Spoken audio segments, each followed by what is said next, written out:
Français. On va commencer par ces images. Kourouma, s'il te plaît, est-ce qu'on peut les montrer?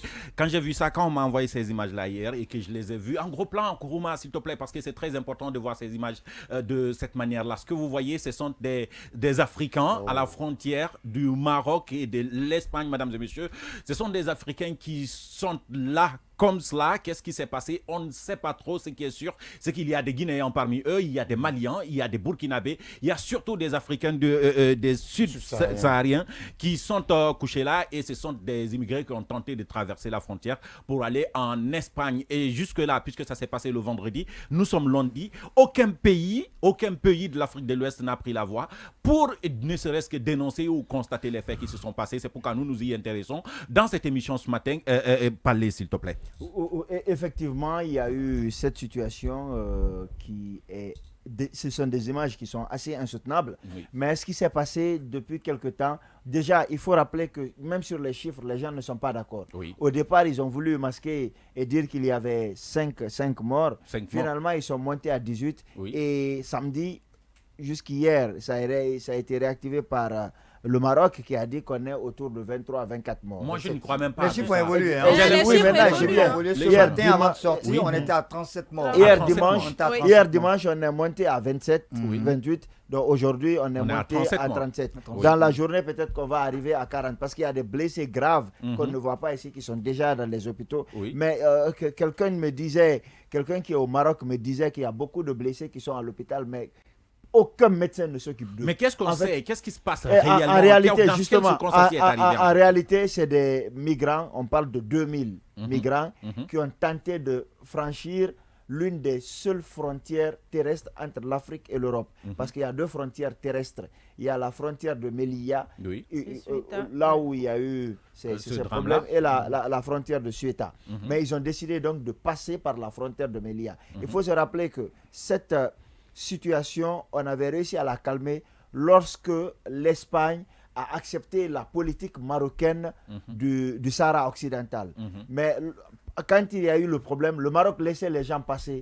Mais depuis quelque temps, l'Espagne a soutenu le Maroc dans sa lutte contre le Front Polisario, mais aussi dans la politique que le Maroc envisage de mettre en place pour gérer le Sahara occidental. Alors, les Marocains, donc, eux, de leur côté, ils ont décidé de fermer la porte à tous les migrants. Donc, c'est un changement de politique. Exactement, un changement de politique. Sauf que ces derniers temps-ci, les migrants se sont retrouvés parce qu'il y avait beaucoup de personnes qui mouraient dans la Méditerranée. Ils ont décidé de passer par la frontière terrestre. On se rappelle qu'il y a 10 ans encore, sur les îles Canaries, des migrants avaient essayé de faire la même chose.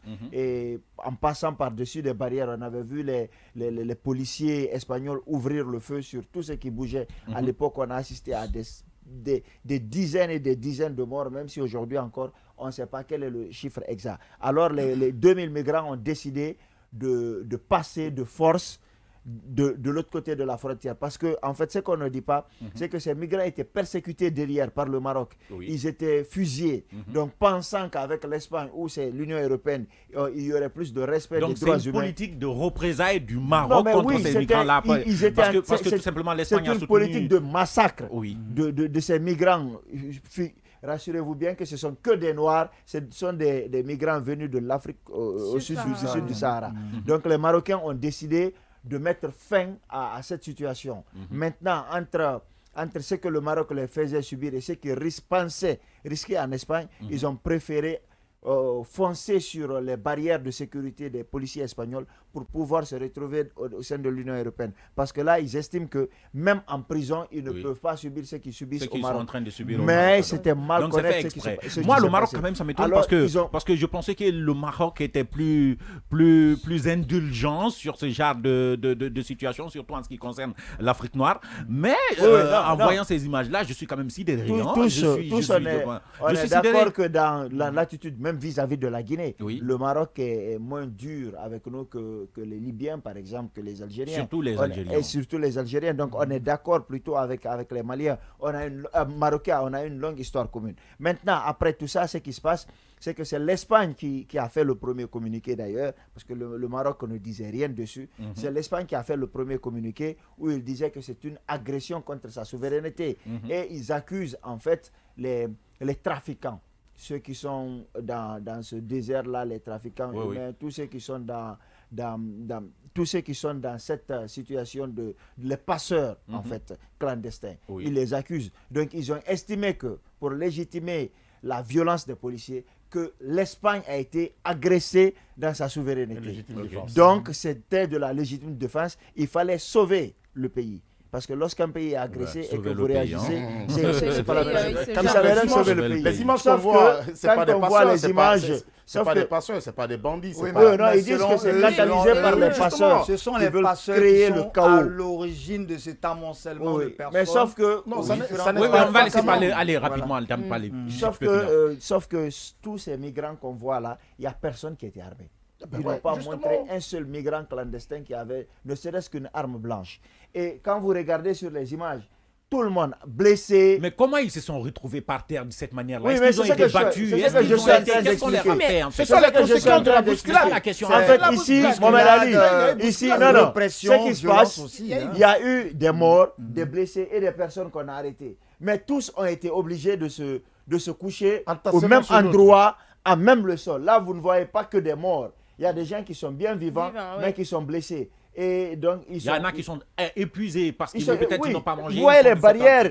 Il y a les barbelés qui les ont déchirés. C'est qu'on a entendu maintenant, le Maroc, jusqu'ici, n'a pas fait une large communication dessus. Le Maroc a juste dit, et ça c'est des ONG de défense des droits de l'homme qui appellent à des enquêtes sérieuses par rapport à cette situation. Oui, l'association marocaine des droits de l'homme. Jusqu'ici, moi j'ai regardé le ministère de l'Intérieur, le ministère des Affaires étrangères, personne n'en parle. En Afrique de l'Ouest, personne n'en parle. Et c'est la question que j'allais poser à M. Valli, justement. Et en Europe aussi, en Europe, il n'y a personne qui n'en parle, alors que le G20 serait, le G7 se retrouve maintenant. C'est pas le Pas problème que des Européens. C'est pas le problème des Européens. On est à l'Europe, d'accord. Mohamed Ali, combien de fois l'Union européenne a dénoncé des chefs d'État qui ne respectent pas oui, c'est vrai, mais au premier plan, on ne peut pas s'en prendre en tant qu'Africain. On ne peut pas d'abord s'en prendre en Europe.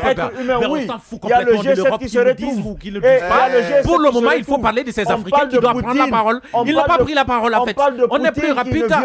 Oui, mais attends, ne nous amène pas à ce niveau. Laisse-nous parler de la CEDEAO d'abord. Monsieur Valli, s'il vous plaît, allez-y. Je disais que ça ne me surprend pas que la CEDEAO, d'ailleurs même c'est l'Union africaine déjà qui est l'organisation continentale qui aurait dû réagir dès les premières heures.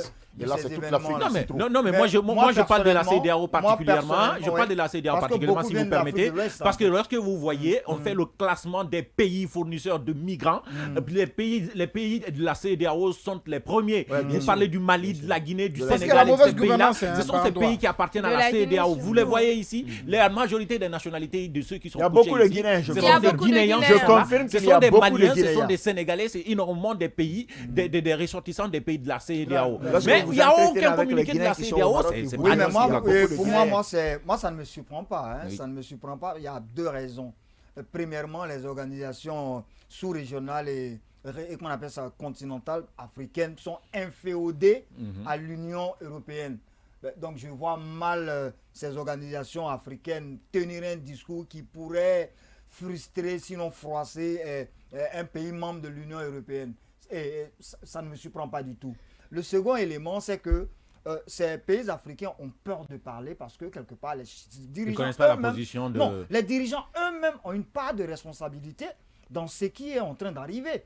Parce que si aujourd'hui, des jeunes Africains se sentent obligés de prendre de tels risques, c'est que quelque part dans nos États, ça ne va pas. Exactement. On ne propose pas de solution alternative à la jeunesse.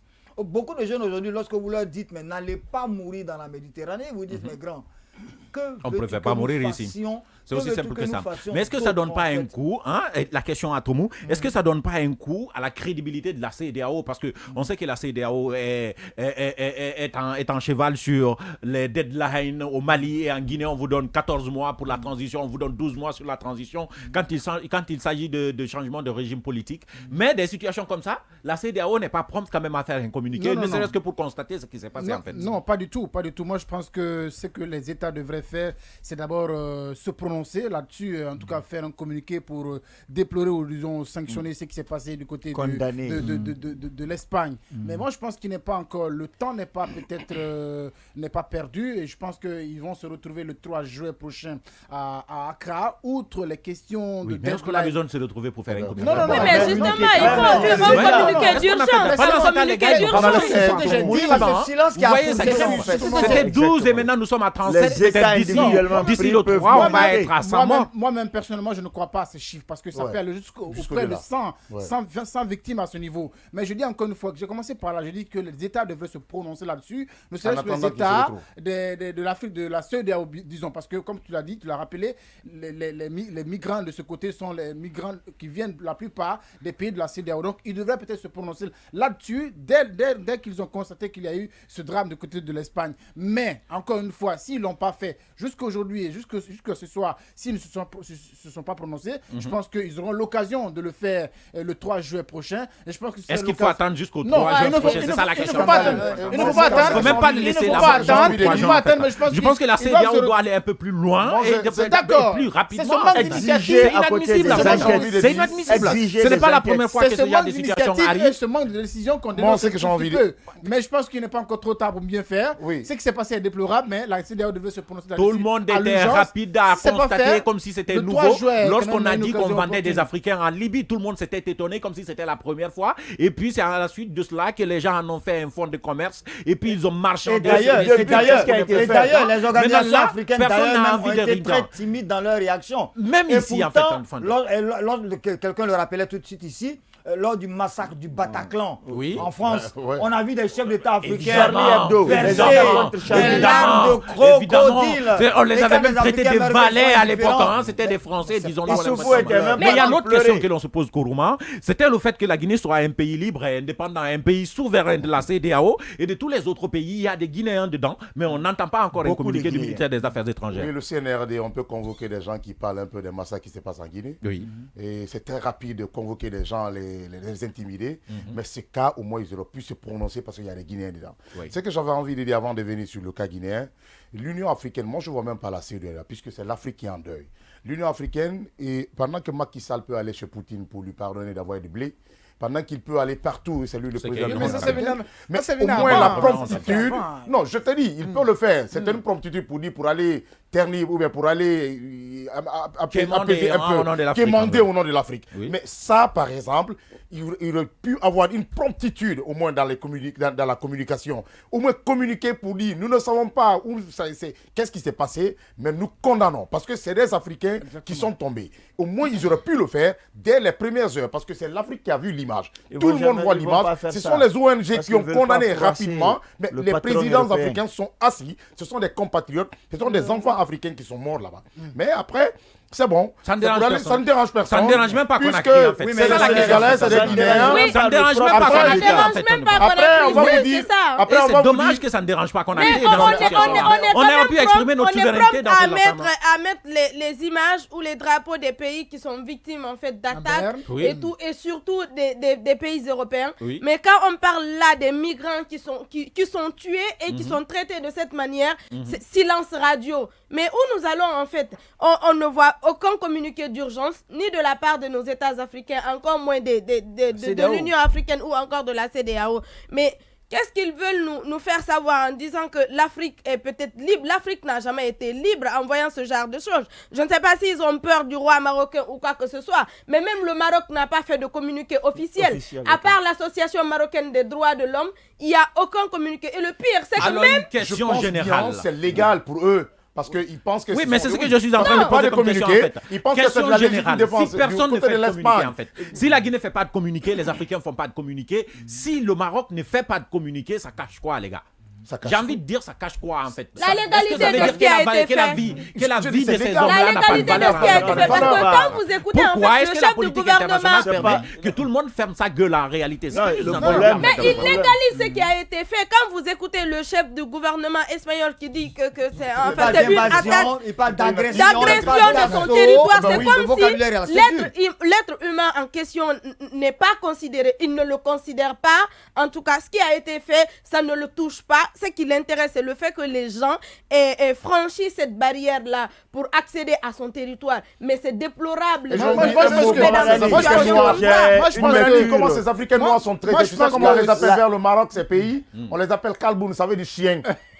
Moi, je suis d'accord. Oui, j'ai des amis qui sont revenus, mais surtout avec les femmes, franchement, il ne faut pas écouter l'histoire de ces migrantes-là. Sinon, c'est quand même pitoyable ce que nous avons fait. Mais à la fin, qu'est-ce qu'on peut dire, surtout sur le cas guinéen? Parce que c'est bien pour les cas guinéens qu'il faut s'inquiéter. Enfin, en ce qui nous concerne, c'est bien pour les cas guinéens qu'il faut s'inquiéter aujourd'hui. Le ministère des Affaires étrangères. Exactement. Et il doit faire quoi? Non, il doit se prononcer. Il doit se prononcer, il doit déjà envoyer une mission, en tout cas, contacter ses homologues marocains. Mais est-ce que le ministère peut se prononcer? C'est la question que j'ai envie de poser. Non, ils peuvent se prononcer. Le ministère peut se prononcer. Notre diplomatie n'est pas indépendante. Notre diplomatie est enchaînée. On commande partout et Balkan vous commandez partout. On ne peut pas. Ils peuvent se prononcer à moins. Vous voyez le silence du Maroc. Moi, je ne justifie pas, hein. Mais je comprends la réaction peut-être des autorités guinéennes quand on sait les liens. Ça n'a rien à voir. Non, ça n'a rien à voir. Non, peut-être qu'il a raison. Le Maroc, ça date pas d'aujourd'hui quand même. Non, mais il a raison. Ça n'a rien à voir. Il a raison, il faut le laisser. Moi, je suis d'accord avec M. Valéry, en fait. Ça n'a rien à voir. Ça n'a rien à voir. Contrairement aux autres États africains, par exemple, marchent sur des œufs dans le cas présent. Parce que c'est le Maroc qui est impliqué. Et l'on sait le lien. Donc ça veut dire qu'on doit la fermer? Non, je viens. L'on sait le lien. On doit continuer à la fermer. Non, je viens. J'explique en fait. Oui, je sais. Je ne justifie pas en fait. L'on sait le lien qui est entre la Guinée et le Maroc. Oui. Peut-être pour moi, si même la Guinée. Qui s'est effrité. Je disais que même si peut-être la Guinée interviendrait, peut-être qu'elle le ferait, peut-être par des canaux diplomatiques un peu plus souterrains, des canaux diplomatiques un peu plus souterrains que visibles, pour ne pas froisser peut-être le Maroc, par exemple, qui souvent tend une main. Surtout que Maroc